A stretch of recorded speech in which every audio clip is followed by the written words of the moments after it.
Você, a Bia. Então, a partir de agora a gente está gravando. A gente está ainda, né, no capítulo 5, a pregação de Estevão. Meu livro. Estamos quase no finzinho do discurso de Estevão. Vou dar uma revisada aqui rapidinho, mas sem aprofundar muito, que a gente fala muito, né? Cada detalhezinho, a gente está ficando craque em esmiuçar os detalhezinhos, né? Estamos transformando isso aqui no mundo. Miudinho Estevão, Paulo Estevão. Miudinho do Estevão. Mas isso é bom, né? Isso é bom porque Claro. cada reflexão vale a pena. Então, ó, aqui, essa parte nós já vimos, né? Já vimos semana passada.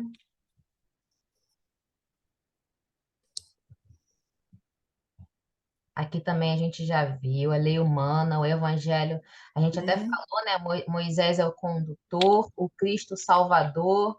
E aí eu perguntei, o Espiritismo é o quê? E a Juliette na ponta da língua. Consolador. Falamos do Consolador, né? Falamos do Senhor da Vinha. André trouxe para gente muita coisa legal sobre o Senhor da Vinha.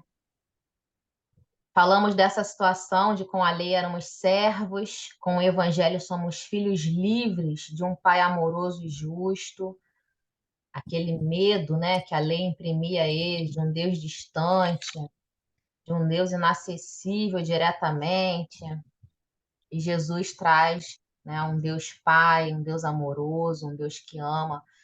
A doutrina espírita vai esclarecer isso mais ainda para a gente, trazendo para a gente o sentido da dor, né, que a gente fala tanto aqui. E sem essa explicação através da doutrina espírita, não há como você compreender na sua plenitude o que significa um Deus soberanamente bom e justo, né? Não há. Vocês sabem que eu sempre defendo todo segmento religioso, qualquer núcleo religioso que fale de Deus tem a sua função, tem o seu auxílio da espiritualidade para estar ali, mas nenhum esclarece a dor e justifica, né, o porquê da existência de a dor e que isso não é contraditório ao amor de Deus, como a doutrina espírita. Aí acho que a gente chegou nesse ponto aqui, ó, que Estevão parou de falar, né? Estevão sustou a palavra que lhe fluía harmoniosa e vibrante dos lábios, inspirada nos mais puros sentimentos. O André gosta de falar. Passamos disso. Hã? Passamos disso, Elaine. Passamos disso, vou pro próximo. O André Ah, gosta tá, desculpa. de falar que. Nada, amiga. Que com certeza Estevão estava inspirado aqui, né, André, pela espiritualidade, eu também acho. Inspirado nos mais puros sentimentos, Eu não acho, eu tenho certeza. tenho certeza, né? Não, a gente não sabe por quê, mas inspiração com certeza tinha, porque era um médium potencial, a influência existia, né? Com Então, certeza. Você me lembrou agora, de vez em quando eu estou conversando com o Marcos, coisa de trabalho, ele fala assim: você não acha? Eu falei: não, eu tenho certeza. é tipo isso. Tipo isso, né? A multidão embevecera com os princípios expostos, enfim, todo mundo que estava ali, né, cheio aqueles aqui Estevão aqui chamam de mendigos, né, encheram seus corações de júbilo. E João, né, olhando ali para Estevão que não esteve com Jesus, mas João sim, João olhando ali enxergava nele perfeitamente um discípulo dileto do Mestre Inesquecível. Aqui a gente também passou, né? Eu falei que é interessante essa colocação aqui de Emmanuel, quando ele coloca Saulo de Tarso, emotivo por temperamento, né? Que ele se sentiu tocado com o discurso, mas naquela guerra ali interior, guerra que nós também temos o tempo inteiro, né? De o que é correto do ponto de vista da vida cristã, né? Da gente querer seguir o Cristo, comportamento, todos aqueles comportamentos que a gente sabe que são os corretos, brigando às vezes com os nossos instintos, né? De raiva, de destemperamento, de falar mais ríspido, enfim. todos nós temos essa guerra, né, ainda dentro de nós, espíritos imperfeitos que somos. E é o que está retratando aqui Saulo, né? Emotivo por temperamento. Tem um outro trecho aqui que fala: surpreendido, verificou a diferença entre a lei e o evangelho, anunciando para aqueles homens estranhos que a sua mentalidade não podia compreender.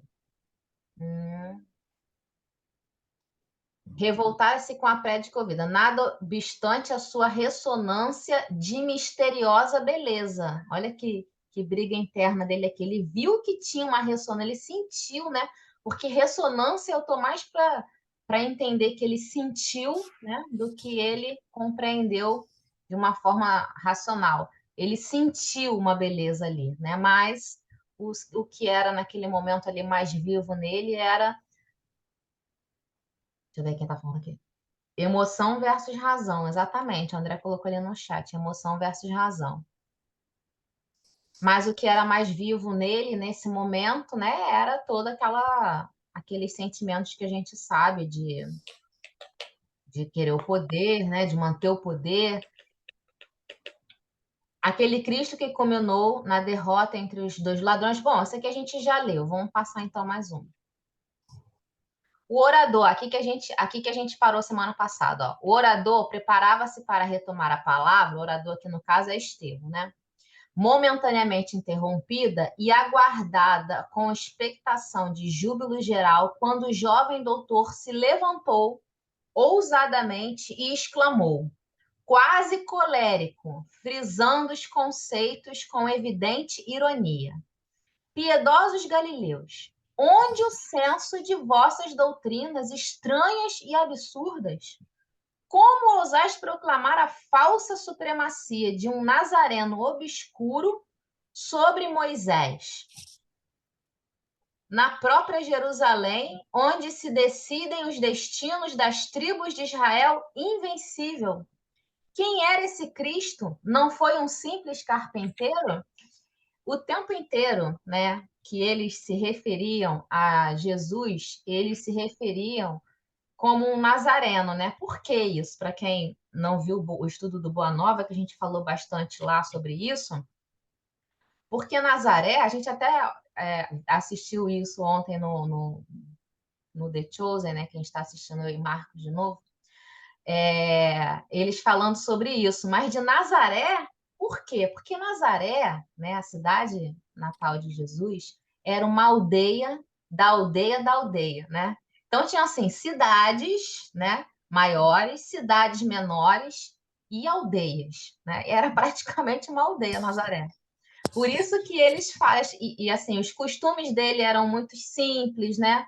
Eles não tinham grandes prédios públicos, acho que nem tinha nenhum prédio público lá.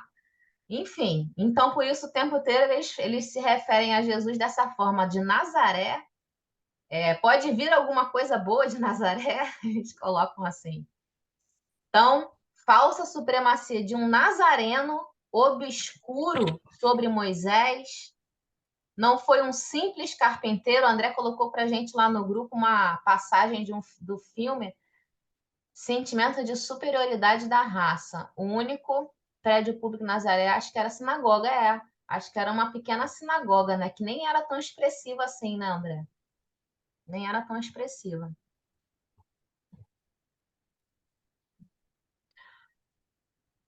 Ao orgulhoso entono da inesperada apóstrofe, houve no ambiente um tal ou qual retraimento de temor. O que aconteceu? Quando Saulo levantou, quase colérico, né, nas palavras de Emmanuel, e começou a interpelar o que Estevão tinha falado até ali, quem estava ali ficou meio que assustado com aquilo, né? Um retraimento de temor, mas dos devalidos da sorte, para quem a mensagem do Cristo era o alimento supremo, partiu para Estevão um olhar de defesa e jubiloso entusiasmo, ou seja, aqueles desvalidos que se enchiam de esperança, né? Assim como a gente comentou sobre isso também, assim como acontecia quando Jesus pregava também para esses mesmos desvalidos da sorte, e eles se enchiam de esperança, assim também eles sentiam com Estevão. E esses, né, no momento que Saulo levantou, esses se dirigiram a olhar a Estevão, quase que pedindo para que eles defendessem, né, toda essa promessa. Os apóstolos da Galileia não conseguiam dissimular o seu receio. Ficaram ali meio receosos. Eles tinham mais motivos ainda para ficar temerosos, né? Tiago estava lívido, ficou branco. Os amigos de Saulo notaram-lhe a máscara escarninha. O pregador também empalidecera. Imagina, gente, qual foi a reação de Saulo para todo mundo tomar esse susto, né? E todo mundo sabia quem era Saulo, né?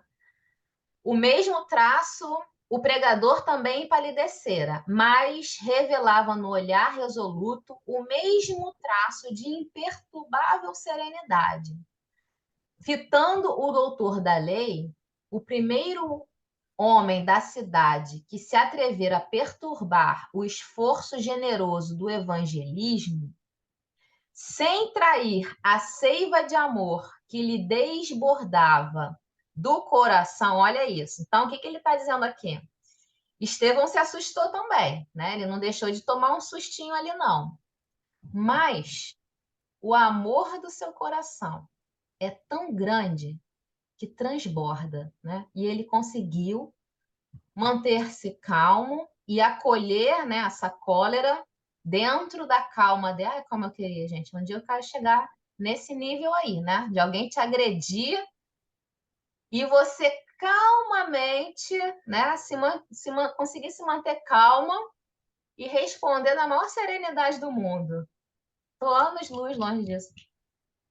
Olha que eu me esforço.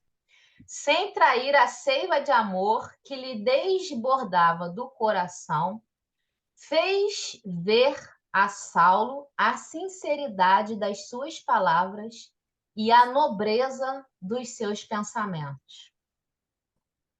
E antes que os companheiros voltassem a si da surpresa que os assomara, com admirável presença de espírito, indiferente à impressão do temor coletivo, obtemperou.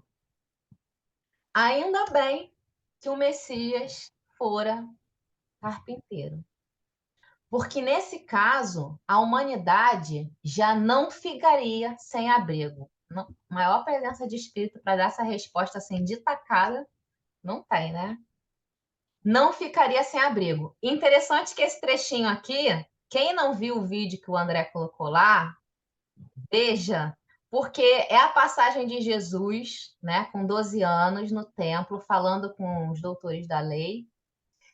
E isso é questionado lá, né, sobre ser carpinteiro. E aí ele retrata, ele traz, né, que a construção, o artesão, né, a arquitetura sempre fez parte da vida dos profetas, né? Por exemplo, né, André? Lembra aí o trecho? Ele cita, por exemplo, Noé, que construiu uma árvore inteira, né? Construiu uma arca, né, com a instrução de Deus. Um O ofício. templo, o primeiro templo foi instruído por Deus, enfim, né? Lembrando que a palavra no original é mais que carpinteiro, não é só aquele que lida com madeira, mas é aquele artesão que lida também com pedra, enfim, vários instrumentos, né?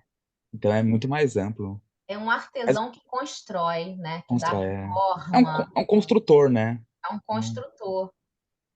Então, é muito, muito significativo isso aqui que Estevão está falando. Ainda bem que o Messias fora carpinteiro, porque nesse caso, a humanidade já não ficaria sem abrigo. Ele era, de fato, o abrigo da paz e da esperança. Nunca mais andaremos ao léu das tempestades, nem na esteira dos raciocínios quiméricos de quantos vivem pelo cálculo, sem a claridade do sentimento. É interessante que eu estava pensando agora, né, que ele fica desvalorizando a profissão de carpinteiro, mas diferentemente do que a gente pensa atualmente, não era tão ruim assim. Era uma classe média. não era, mas requeria uma certa habilidade, uma especialidade, passar de pai para filho e tal. Mas não era tão ruim assim, mas ele joga como se fosse um pecado, se fosse uma, nossa, como se carpinteiro fosse algo terrível, né? Parece aquela prepotência de Hanan conversando com Jesus, tipo assim, olha, quem você pensa que é? Vem da Galileia, você é carpinteiro, enfim, né? Tipo assim, prepotência pura de Saulo, né? Tive aqui. Típica de um fariseu que ele pertencia, né? Típica de um fariseu, porque para eles o que importavam era a classe deles, né? Isso. Alguém quer comentar? A gente pode prosseguir aqui. Deixa eu ver se o chat aqui tá bombando. Não, pode. Ah, a Carol colocou, seria o pedreiro dos dias de hoje. Eu acho que seria um conjunto, Carol. Pedreiro, arquiteto, tudo junto, na mesma Artesão, profissão. construtor. Artesão, né?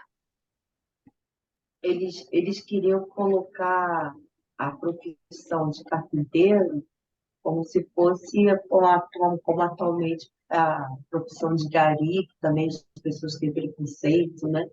Catador de lixo, né? E não é isso. Eu acho que toda profissão é muito digna, até mesmo de um catador de lixo.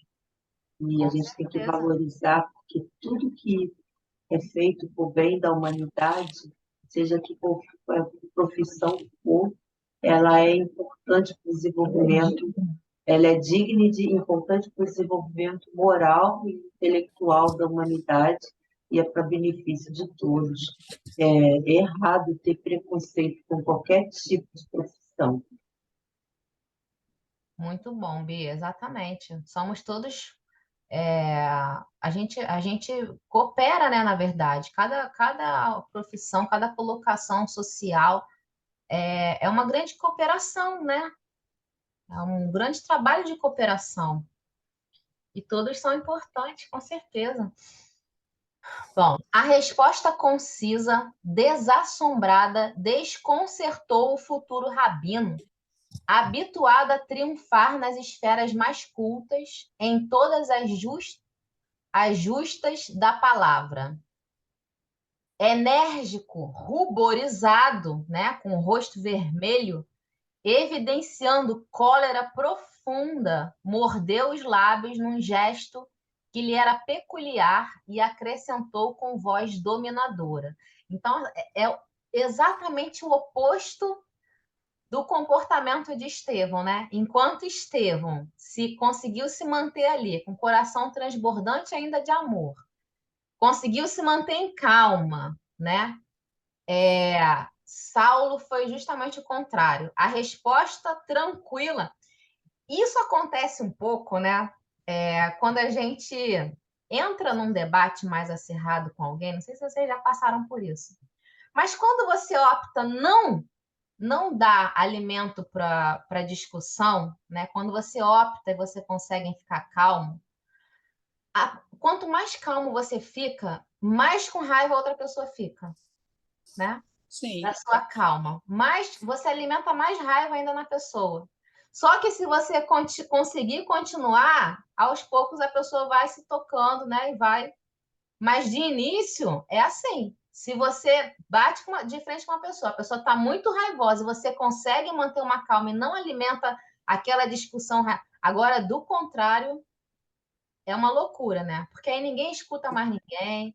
Aí a E discussão. concordar, então, né, Elaine? E concordar longe disso. Por isso que quando qualquer discussão entra nessa linha, né, de aumentar a voz, ninguém fala mais, ninguém escuta mais o que o outro está falando, é hora de parar, né? Não adianta mais, a não ser, né, que queira continuar. Isso mostra A a melhor grandeza. coisa para acabar com uma discussão, não começar uma discussão, é aham. A minha avó dizia isso. Começou a levantar a voz, aham, tá certo. Ou Pronto, então, acabou a ou discussão. então você pode falar, ó, a gente não tá bom para conversar nesse momento, né? Vamos deixar para conversar isso em outro momento, né? No trabalho, com filho, Qualquer com marido, coisa, qualquer relação. Isso, Eu tenho uma amiga que fala assim, tá bom.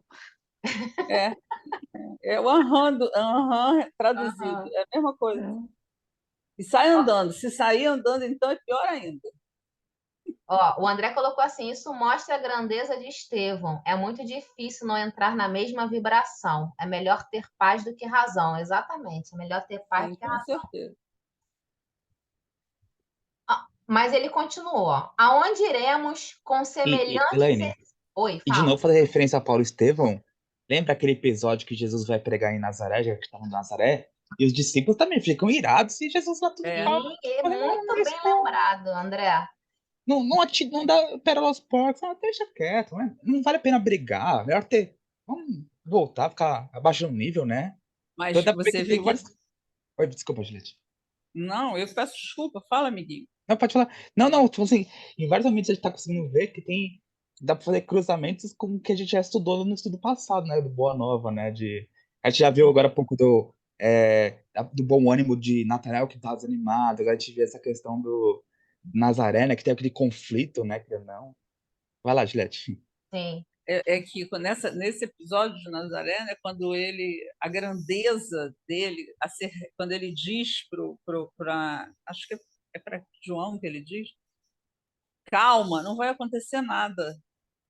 Aí ele chega ali naquela beira do abismo ali, né, ele olha pro Rabino Benjamim, para os outros dois, só falta dizer assim, dá licença, por favor, que eu quero passar.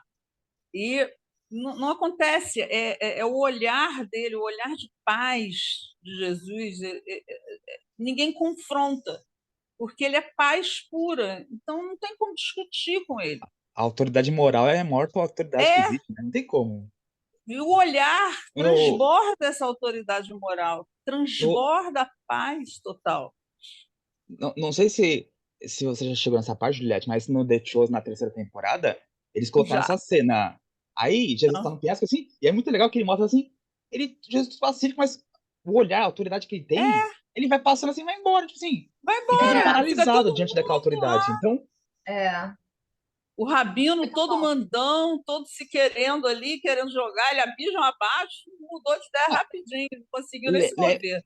lembra do orgulhoso Publio Lentulus, que se ajoelhou, mesmo sem saber por quê, mas diante de Jesus, quer dizer, Jesus, se quisesse, fazer todo mundo se ajoelhar diante da sua autoridade, né? Se quisesse.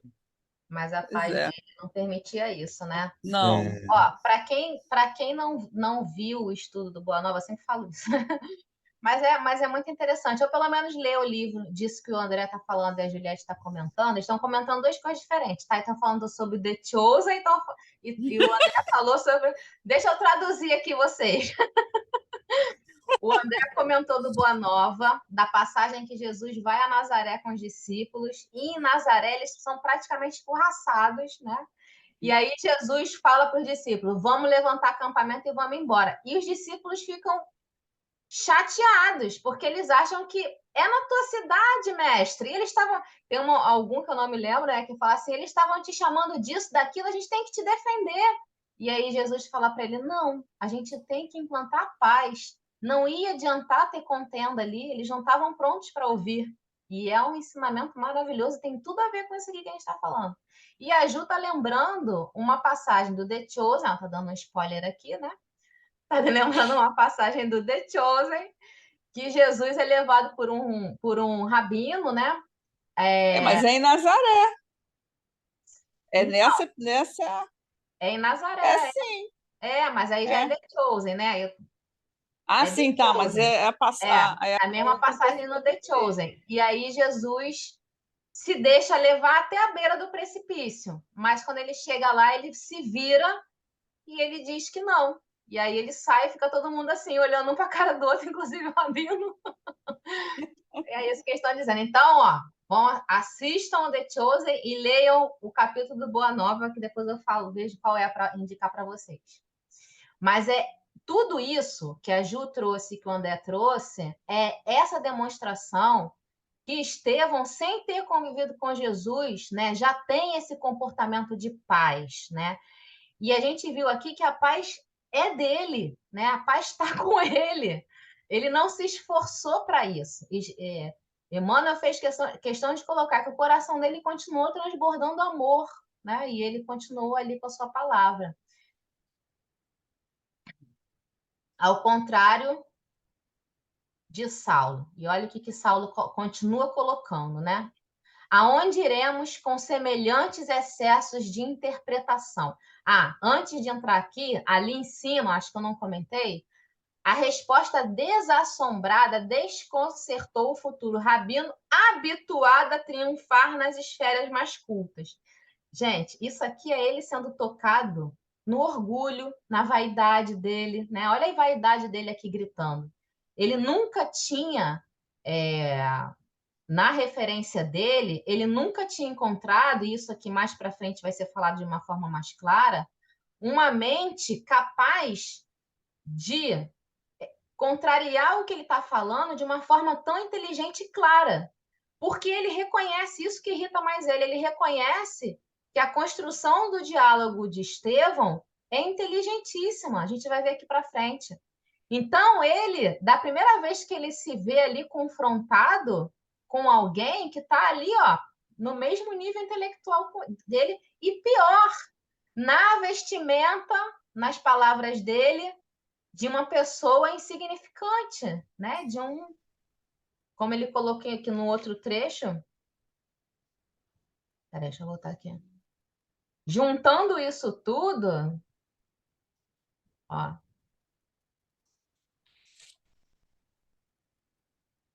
Não, tá mais para frente. Ele coloca. Depois eu procuro.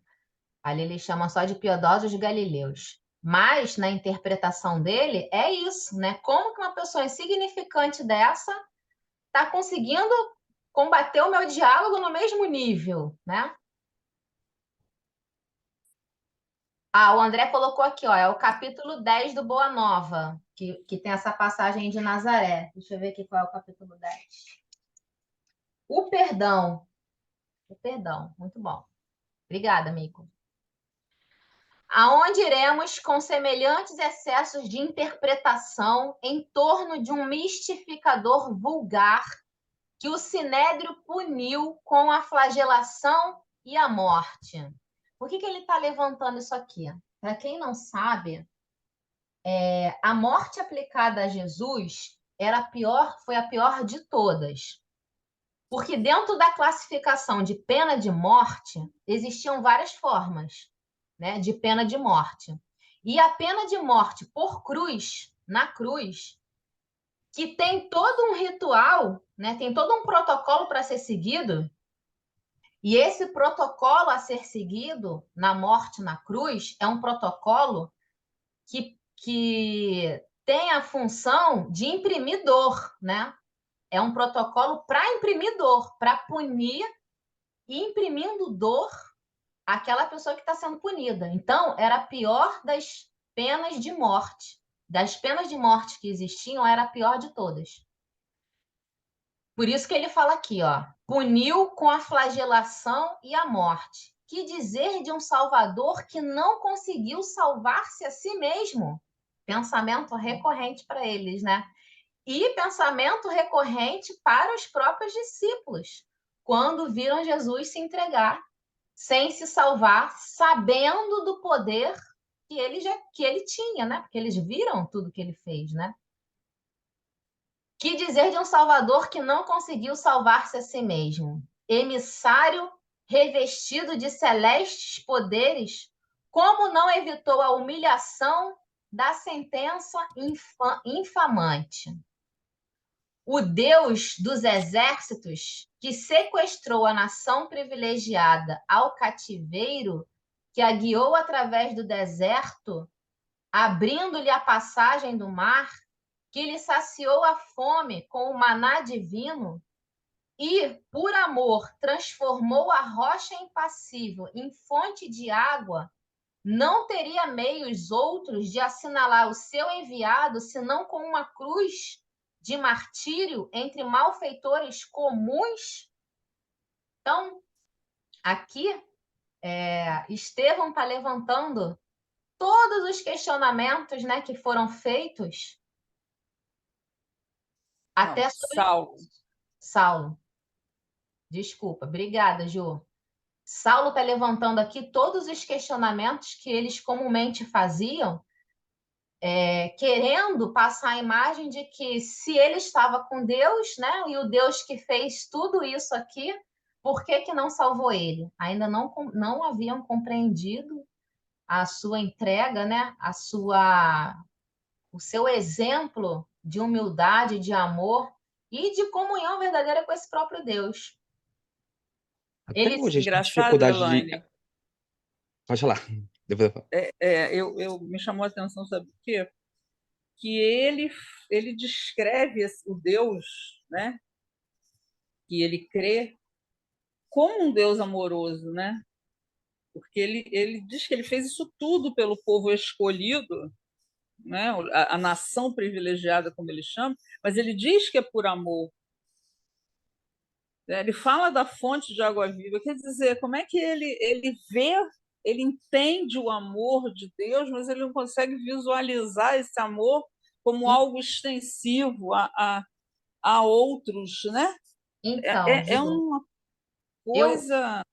eu acho assim, a minha interpretação é que ainda hoje nós temos muita dificuldade de entender como é esse amor, né? Porque há muitas Verdade. formas de você entender uma manifestação de amor, né? Para mim, o que ele está entendendo aqui como manifestação de acolhimento de Deus, por exemplo, quando ele fala o Deus dos exércitos, né? É uma visão distorcida do amor de Deus, porque ele quer colocar aqui que Deus ajudava um exército, que tem essas passagens, né, nos textos do Antigo Testamento, quando erradamente se entendia que Deus ajudava um exército a vencer outro exército. E Sim. isso é uma interpretação errada do amor de Deus, né? É trazer o amor de Deus para o nosso amor humano e falho, porque jamais, ainda mais se tratando de guerra, né?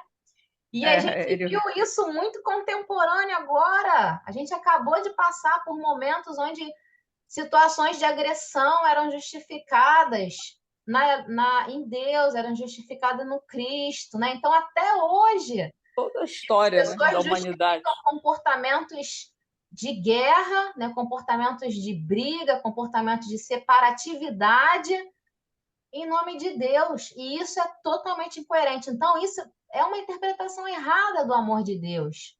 Andrezinho, você ia falar? Da parte deles não é amor, é egoísmo, é querer Deus só para eles e usar Deus para conquistar o que eles querem, entendeu? O poder de usar Sim. Deus para conquistar Sim, o que eles querem através da força, querendo da justificar, né? violência, né? É a mesma coisa que quando tomaram a Bíblia, os escritos de Mateus, de Pedro, os católicos romanos, né? Depois vieram as cruzadas, né? Quem não fosse cristão era perseguido, coisa e tal. Eles matavam e faziam atrocidades em nome do Cristo, em nome de Deus. E assim os judeus, eles fazem atrocidades em nome de Deus e acham que estão certos. Não é amor, é egoísmo, é orgulho, é tudo menos amor. O Ricardo colocou aqui no chat, acredito que este não era um pensamento exclusivo de Saulo. Qual pensamento, Ricardo, que você está falando? Não sei se ele Imagino que é esse que a gente estava É falando essa aqui. resposta que ele deu, né?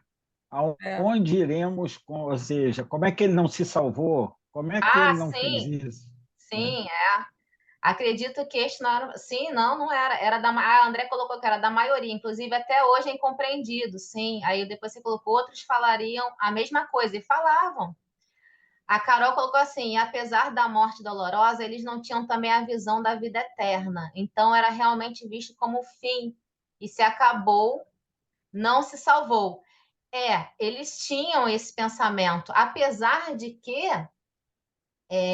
eles tinham ideia, sim, do retorno, né? Da continuidade da vida, eles só Da não vida. sabiam como isso se processava.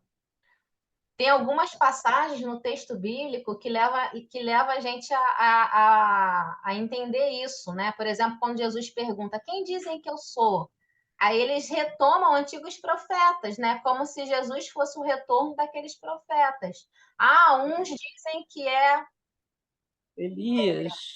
que é Elias, outros dizem que é João Batista. Não é isso, André? Fala aí. Isso. Entre os fariseus, como Saulo, acreditavam na reencarnação, enfim.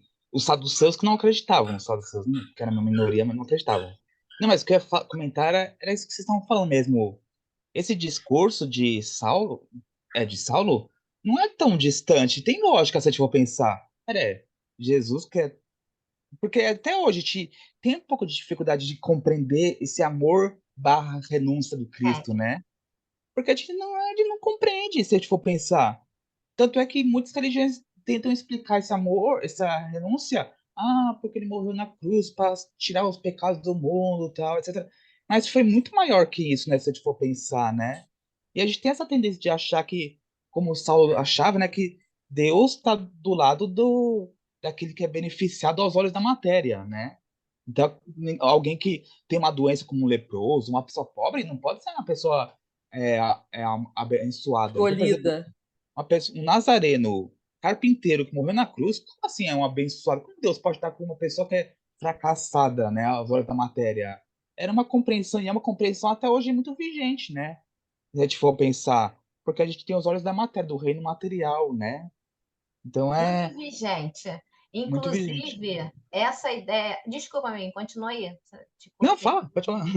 Essa ideia, vocês estavam falando, eu me lembrei aqui hoje. Eu recebi uma mensagem, né, de uma pessoa religiosa que mandou para mim uma mensagem de Páscoa dizendo, porque a gente recebe mensagem de Páscoa quando ele vive, né? Mas essa mensagem foi curiosa, que essa mensagem foi assim: ele vive e logo retornará.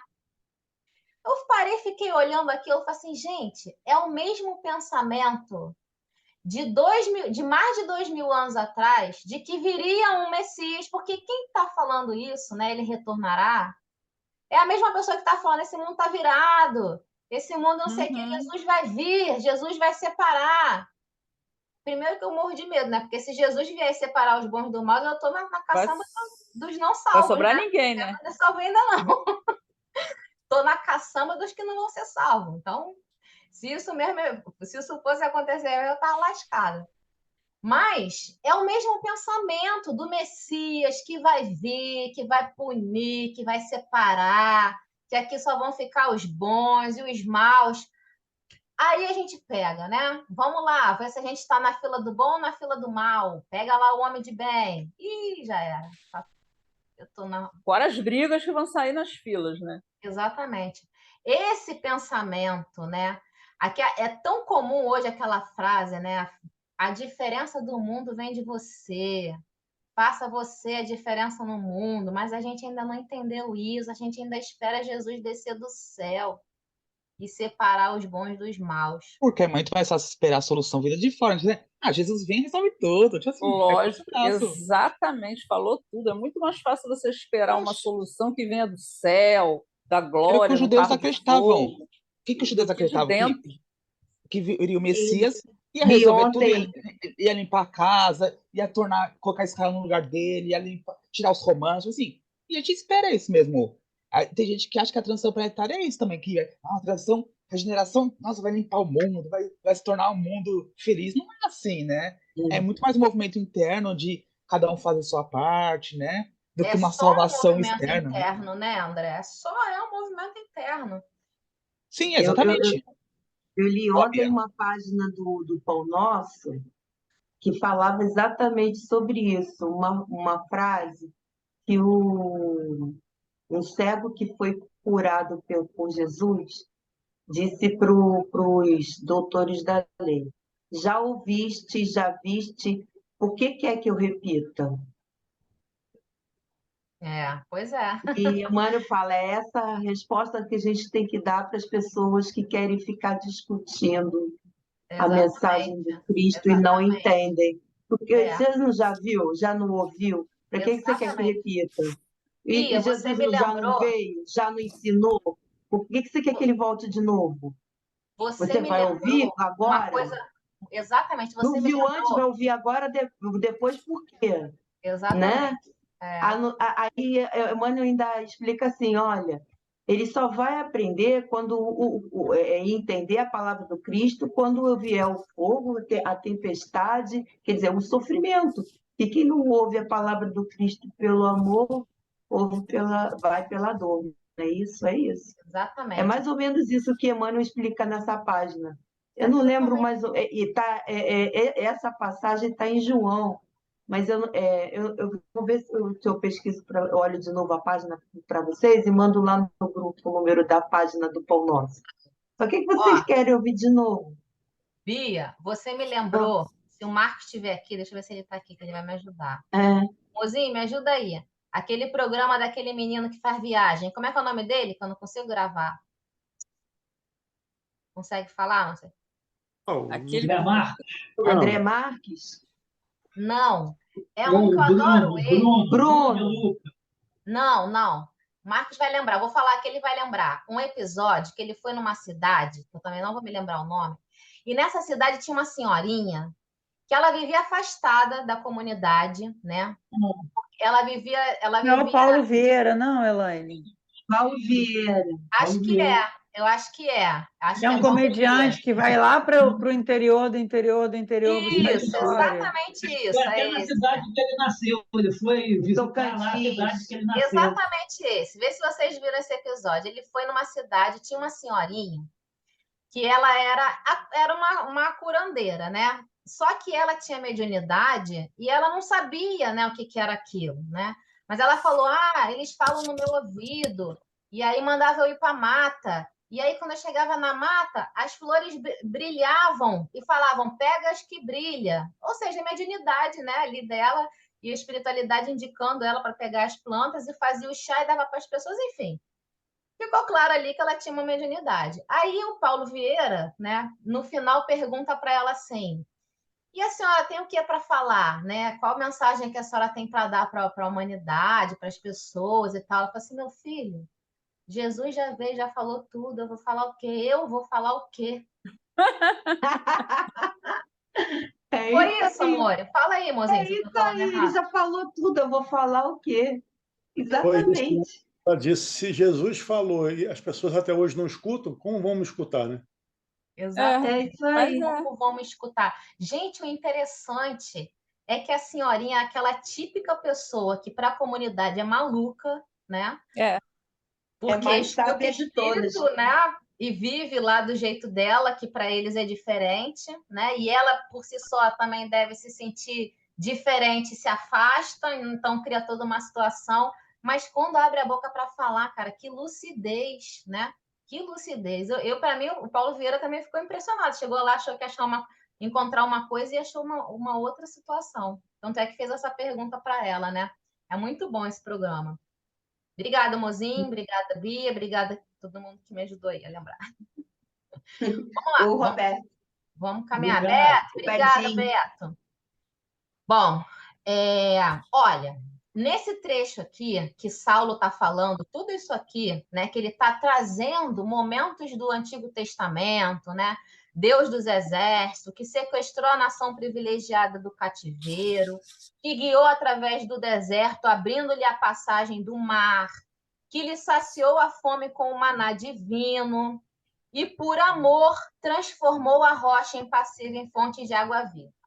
Prestem atenção nessa passagem, porque também Estevão, logo adiante, deixa eu ver quais são, dá tempo. Ele vai pegar tudo isso aqui que ele está falando e vai trazer um ensinamento que está completamente conforme, né? Conforme com uma mensagem que Emmanuel trouxe no A Caminho da Luz, né? Ele falou tudo isso aqui. Outros de assinalar o seu enviado, senão como uma cruz de martírio entre os malfeitores comuns. Tendes nesta casa a glória do Senhor Supremo assim barateada? Todos os doutores do templo conhecem a história do impostor que celebrizais com a simplicidade da vossa ignorância. Não vacilais em rebaixar nossos próprios valores, apresentando um Messias dilacerado e sangrento sob os apupos do povo? Lançais vergonha sobre Israel e desejais fundar um novo reino? Seria justo dardes a conhecer inteiramente a nós outros o móvel das vossas fábulas piedosas. E aí ele termina. Estabelecida uma pausa na sua objurgatória, o orador voltou a falar com dignidade. Amigo, bem se dizia que o mestre chegaria ao mundo para a confusão de muitos em Israel. Quem já falava isso? João Batista. Muito bom. Não, Isaías. Aí estão, não, João Batista também falou que ele viria, levantou questões que ele viria confundir também, mas em Isaías está isso, né? Virá para a confusão de muitos. Isso, Isaías, para a confusão de muitos. Toda a história edificante do nosso povo é um documento da revelação de Deus. No entanto, não vede nos efeitos maravilhosos com que a providência guiou as tribos hebreias no passado a manifestação do carinho extremo de um pai desejoso de construir o futuro espiritual. Olha isso aqui. O pai desejoso de construir o futuro espiritual de crianças queridas do seu coração. O que ele está dizendo? Vamos voltar aqui, para a gente poder entender direitinho isso. Ó. Ele está dizendo assim, ó, Estevão está falando, sim, Deus guiou o nosso povo no deserto, Deus deu o maná, né, que foi o alimento quando eles estavam no deserto, sentindo fome, sem ter o que comer, deu o maná. Sim, Deus fez isso tudo, guiou, ajudou, amparou. Não essa parte do exército, das lutas, né? Mas por que Deus fez isso? Porque naquele momento, aqueles espíritos estavam num momento e num grau de precisar ser amparado. É interessante que o Haroldo tem uma palestra que ele fala desse discurso de Estevão, que ele pega isso aqui e ele faz a seguinte analogia. Quando nós somos crianças, né, o que os nossos pais fazem? Cuidam da gente, né? Troca a fralda, dá banho, dá comida, porque sozinho a gente ainda não tem capacidade para fazer isso. Então a gente precisa ter o cuidado. Quando a gente cresce, a gente já não precisa mais de tanto cuidado assim, porque a gente já consegue caminhar. Naquele momento, nós éramos crianças espirituais. Então, a gente precisava de um pai cuidadoso e carinhoso a ponto de interferir diretamente para que a gente pudesse caminhar na nossa caminhada. Porém, aí eu vou trazer o A Caminho da Luz. A Caminho da Luz, capítulo 12. A vinda de Jesus. Vou ler o primeiro solzinho, que diz assim, ó. A manjedoura assinalava o ponto inicial da lição salvadora do Cristo, como a dizer que a humildade representava a chave de todas as virtudes. Começava a era definitiva da maioridade espiritual da humanidade terrestre, uma vez que Jesus, com a sua exemplificação divina, entregaria o código da fraternidade e do amor a todos os corações. Gente, isso aqui é maravilhoso, porque o que isso significa, né? E é o que Estevão está falando. Naquele momento nós éramos crianças. Não somos mais. Com a vinda de Jesus, com a entrega do código divino, do amor, da conduta cristã, né, de todos os ensinamentos de Deus ali, a gente alcançou a nossa maioridade. Agora, e o que acontece na nossa vida civil quando a gente alcança, porque na nossa vida civil a gente também tem esse marco, né, de alcançar a maioridade. O que isso significa? Significa Responsabilidade. responsabilidade dos seus atos. Porque se um menor de idade comete um ato, não pode falar que menor comete crime, né? Não pode dizer isso. A gente diz, do ponto de vista jurídico, a gente diz que o menor comete ato infracional análogo a crime, né? O que isso quer dizer? Quer dizer que vai ter um responsável ali junto respondendo com ele. Ele não pode responder sozinho, porque ele não tem ainda capacidade, né? Teoricamente. Quando ele alcança a maioridade civil, não tem mais papai nem mamãe para vir na audiência com você. Você já tem a sua responsabilidade. E assim somos nós, com a vinda do Cristo. Alcançamos a nossa maioridade espiritual.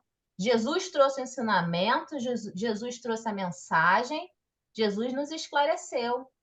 Agora a gente tem responsabilidade sozinho pelos nossos atos. É muito bom isso, né? Muito. Uma pergunta aqui de tudo que a gente está vivendo nos últimos tempos, né? Nessas barbáries que têm acontecido. O que a gente pode pensar e esperar de tudo que está acontecendo? Já que os nossos atos é sobre isso, porque, olha, nesses últimos acontecimentos, ainda mais com as crianças, né? No que tange as crianças, tem mexido muito comigo, né? Porque segunda-feira, ontem, a gente presenciou um pânico das crianças chegando lá na ONG com essas questões que está acontecendo nas escolas, enfim. E aí me bateu um desespero, né? De que, gente, onde é que a gente vai parar? Onde é que está a humanidade? Aonde é que esses espíritos estão? Se realmente a gente está evoluindo? Então, assim, é um passo para frente e 5 para trás, sabe? E a humanidade está muito louca, está muito esquisito. Então, assim, eu realmente não sei o que pensar. E isso que a gente está trazendo sobre agora Jesus veio ensinar para a gente o passo que a gente tem que dar, porque já conhecemos a palavra, já sabemos como agir, só que tem milhões de perguntas e de dúvidas que ficam na minha cabeça. E assim, não sei, sabe? Eu tô num momento que eu não sei. Pri, eu entendo você perfeitamente. E isso é um pensamento que tem tomado os nossos corações, né? Mas são duas questões que eu vou colocar para você depois, quem quiser complementar ou colocar também, que é o seguinte: são duas situações distintas. Primeiro, a gente tem uma coisa que a gente ainda não conseguiu ainda lidar muito bem com isso, que é a grande exposição que as redes sociais, né, e a internet como um todo trouxe para a nossa sociedade. Então, a gente é bombardeado o tempo inteiro com essas mensagens, né, e com essas notícias, né, que nos alarmam, que às vezes tocam de forma ruim o nosso coração. E a gente tem a impressão, essa impressão que você está falando, né, de que está tudo, o que está acontecendo hoje. Só que, na verdade, se a gente for buscar a história da humanidade, as violências que acontecem hoje não são novas. Elas sempre existiram, de forma até pior, né? Com certeza.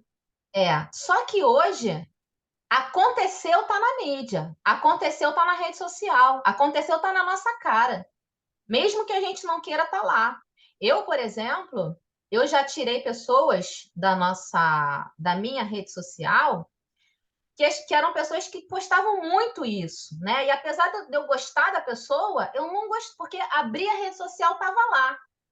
E eu não quero, né? Só que ou você não tem rede social, ou você está exposta a isso, ou você tira a pessoa. Então, é muito isso. A nossa sociedade está aprendendo a lidar com isso. Por exemplo, as questões de violência com a mulher, né? Isso está muito aflorado, né? Por quê? Porque os homens não estão sabendo, né? Não conseguiram entender ainda esse lugar de que hoje tudo vem para a mídia. E como a gente tem um movimento muito necessário de proteção e de defesa, né, dos direitos da mulher, isso está criando, né, uma situação confusa, né, para a cabeça de quem ainda está preso a essas questões, né? Lógico que hoje, graças a Deus, nós já temos muitos que já compreenderam. E assim com a violência infantil, e assim com a política, e assim com tudo que se refere a comportamento humano. Então está tudo muito exposto, né? Mas não quer dizer que não existia, sempre existiu e existiu de forma pior ainda, né?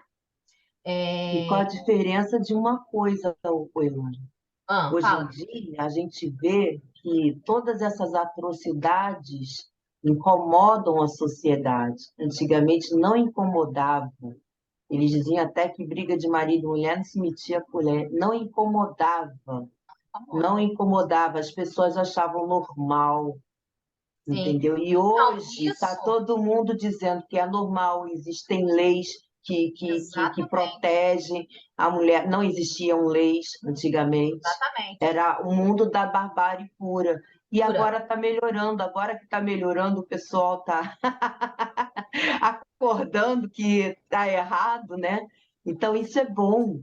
Que bom que as pessoas estão achando ruim. Que bom que as pessoas não estão mais aceitando esse tipo de coisa. Exatamente. Que bom que elas não conseguem, elas veem uma coisa errada e estão achando que é errado, né? Porque antes eles achavam que era normal. Eles achavam que é como se fosse uma coisa natural. Natural agredir uma criança, bater numa criança. É normal bater numa mulher, normal bater num mendigo, normal bater no botar fogo num índio, normal para passar doenças para o índio, prejudicar a natureza. Normal. Antigamente as pessoas achavam que tudo isso era normal. As pessoas não viam como uma coisa errada. Graças a Deus que agora as pessoas estão se incomodando. Elas veem as notícias e ficam escandalizadas. Que bom que elas estão se sentindo escandalizadas, elas estão achando aquilo errado. Né? E aí é hora de se movimentar para mudar, né? Para que nada mais disso ocorra. Não é? Exatamente, Bia. Então, isso que antigamente era normal também agredir um homossexual. Né? As leis de defesa da mulher, né, da violência doméstica, isso tudo são lutas, né, muito, muito novas na nossa sociedade, né? Então, a gente é que precisa ter o foco de olhar para tudo isso com um olhar bom. Agora, quando vem, né, lógico, essas violências, né? Aí tem outros fenômenos também na nossa sociedade que também estão acontecendo agora. Agora, em relação... Isso tudo é uma conversa muito complexa, né? Agora, em relação se a gente está progredindo ou não, Pri, eu posso te afirmar que a lei é de progresso, né? Às vezes, tem uma frase, né, popular também que diz que Deus escreve certo por linhas tortas. Eu gosto da outra, que fala assim, Deus escreve certos por linhas certas. A gente é que enxerga torto. Enxerga torto. A gente não consegue, às vezes, entender, mas eu posso te afirmar, a lei é de progresso. Então, há progresso sim, né? Muito. A gente só precisa voltar o nosso olhar para essas situações diferentes que a gente tem na nossa sociedade. Priscila, desculpa, Elaine. Não, fala. Pode falar. Priscila, se você procura olhar, pegando o gancho de a partir da vinda de Jesus, estamos agora na maioridade, aprendemos a ler, escrever e entender, temos responsabilidades de adultos, de que são essas grandes tempestades, essas grandes tragédias, chamamos assim, não me veio uma palavra melhor do que essa, mas esses grandes problemas, essas situações muito graves e que nos ferem no íntimo, que graças a Deus somos feridos, né? Que isso já é um progresso, como a Bia disse alguns anos atrás, isso não nos incomodaria como espíritos e hoje nos toca, né? É isso que nos une, porque isso vai unir pessoas para reagir a isso. E é essa união de responsabilidades, de espíritos que se preocupam, de seres humanos que cobram do poder público, que cobram do diretor, que cobram desde o pequeno, desde aqueles que têm pouca responsabilidade, mas de populações que se unem e reagem de forma legal, cordata, equilibrada, nem sempre, mas que já conseguem fazer isso, né? Conseguem reagir a essas situações graves de uma forma eficaz, rápida e legal, né? Sem arma, briga, tiroteio, pedrada, enfim. Ó, Estamos caminhando, sim. muito bom, Ju. Eu vou encerrar hoje o nosso estudo com mais um trechinho do A Caminho da Luz para terminar de responder, tentar, né? Responder a pergunta da Priscila. E que fala assim, ó, que está no mesmo capítulo que eu li para vocês, A Vinda de Jesus. Olha o que Emmanuel fala para a gente. Vou ler só um trechinho. 2000 anos em que os homens se estraçalham em seu nome, em nome de Jesus, né?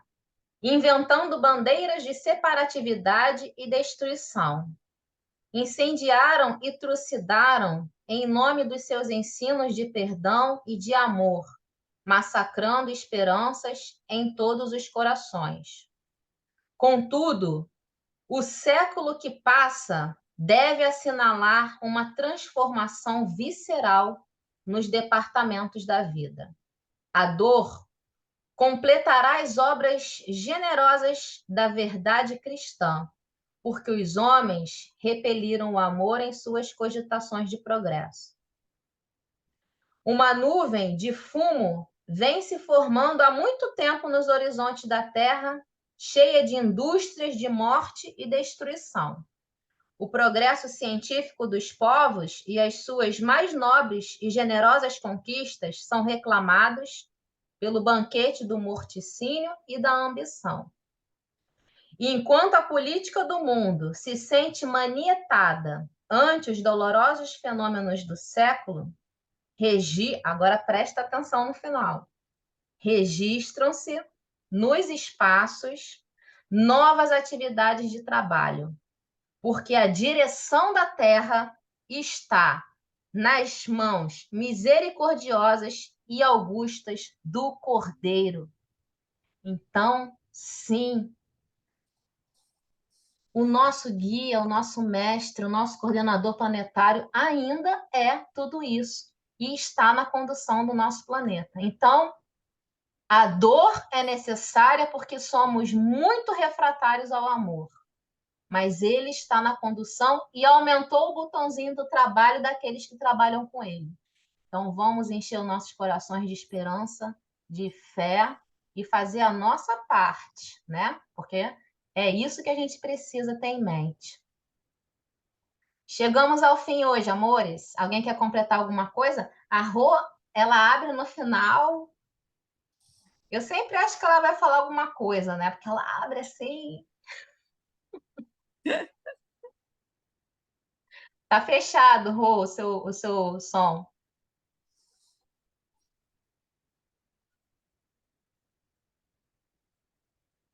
Ô, Abril, eu tô toda enrolada aqui. Hoje eu tava o tempo todo tentando abrir e não conseguia. A verdade é essa. Para falar? Eu saí diversas vezes por isso, porque eu não estava conseguindo aparecer mesmo.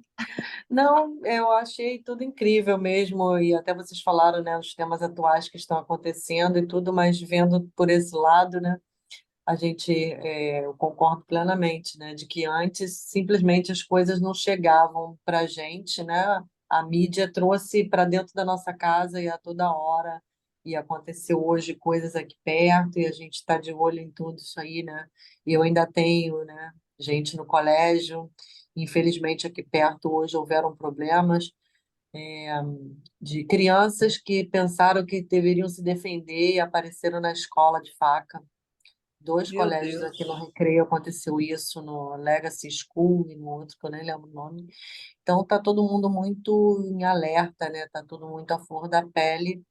E eu comentei com as amigas, a gente tem é que não postar, não ficar falando, né? Exatamente, não propagar. Isso. Algum vídeo saiu, aí as colegas colocaram no grupo, mas logo já derrubaram o vídeo, né? Que foi o que aconteceu no Legacy, né? Aí deu polícia, um monte de coisa. Quer dizer, infelizmente está cada vez mais próximo da gente e o que acontece é isso, né? Que agora a gente sabe. Antes a gente não tinha esse Tinha contato, acesso, né? né? Hoje é instantâneo, né? Não Aconteceu, já tinha era, acesso. né? Aconteceu, já Inclusive, era. eu me lembrei que aquele outro atentado à escola que houve há um tempo atrás em Realengo, eu só soube porque eu morava muito perto, né? Eu praticamente ouvi de casa, né? Eu morava muito perto daquilo, mas as outras pessoas não tinham, não tiveram esse acesso, só quando mesmo saiu na televisão, né? Para as Uhum, pessoas terem. Já agora não. Agora a gente está uhum. aí com o celular na mão e E a fica gente vai, assim, né? vai aprender, a gente vai ter que aprender a lidar com isso, né? Sim. Não com Aí, a violência, né? Isso que eu estou dizendo, mas não, não. com essa chuva, né? Com esse É bombardeio. que essa informação Administrar essas ela Isso, sirva para informações alguma todas. coisa, isso. né? Administrar em nós isso, né? Não Isso, voltar o nosso olhar administrar só em para isso. nós. Eu gosto muito de falar isso. A gente precisa ver, tirar o nosso olhar desse bombardeio e buscar olhar coisas boas, porque tem Claro coisa que Tem. tem. boa, né? Eu Muita acho coisa boa que é acontecendo, muita gente oportunidade de dedicada ao trabalho para a trabalho gente entrar em voluntário prece, ajudar através da prece, né? também, Sim. também. Bom, Não, amor, e a gente se atentar para isso. Ainda hoje de manhã, antes mesmo de saber essa questão da escola e tudo, mas já sabia das anteriores e outras coisas que a gente acaba vendo na internet que não vale nem a pena a gente propagar. Eu entrei no Instagram e vi uma coisa bonita, que era aquele cantor Daniel, nem é o que eu sigo, que eu vejo, tudo, mas era tão bonito ele cantando com a filha uma música para Jesus, sobre, por causa da Páscoa, né? E eu compartilhei aquilo, né? Para a gente tentar compartilhar coisa boa. Eu escrevi sobre isso, né? A gente vê uma coisa boa e compartilha, porque é, o resto é melhor deixar para vamos lá. compartilhar só coisa boa. É, É, Muito bom. a tentativa de melhorar o dia. É. Então, vamos encerrar por hoje. Quem quer fazer a nossa prece para a gente encerrar? Estamos chegando no finalzinho já do discurso, já do Estevão. Já. Eu posso Acho que a gente fazer. consegue. Quem, quem falou? Posso fazer? Rô? Eu, Oba, então sim. faz, Rô. Vamos lá. Divino Mestre, amado Jesus, mais uma vez, Senhor, estamos aqui reunidos em Teu nome para esse estudo, que tanta coisa boa nos traz, Senhor. Nesses tempos que se mostram tão difíceis para nós, mas como aqui mesmo falamos, vimos de tempo ainda piores e temos muito a agradecer. Inclusive, o que nós reclamamos, que essa mídia que traz essas notícias, ela também traz uma orientação para tantos que sofriam sem saber que estavam sofrendo uma violência, as questões das violências domésticas. Muitas pessoas alertadas por essa mesma mídia descobriram que poderiam viver melhor, que poderiam buscar ajuda. Os direitos vão sendo adquiridos. E por mais que a gente pense de vez em quando que, nossa, está muito pior, a gente pensando bem, colocando bem a mão na consciência, verificando as coisas históricas que já vimos, podemos saber que sim, estamos evoluindo. A passos pequenos, mas evoluindo.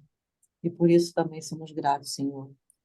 Gratos por esse estudo, gratos pelo recanto, gratos por tanto que estamos aqui reunidos em torno da palavra de Jesus, em torno dos seus ensinamentos, e que nós consigamos, Mestre, por favor, colocar em prática dentro dos nossos corações, dentro dos nossos lares, no nosso bairro, na nossa cidade, no nosso estado, no nosso país, e trazer isso para o nosso mundo que o Senhor é o governador e sabe de todas as coisas e que esteja conosco para que a gente alcance o que viemos aqui fazer.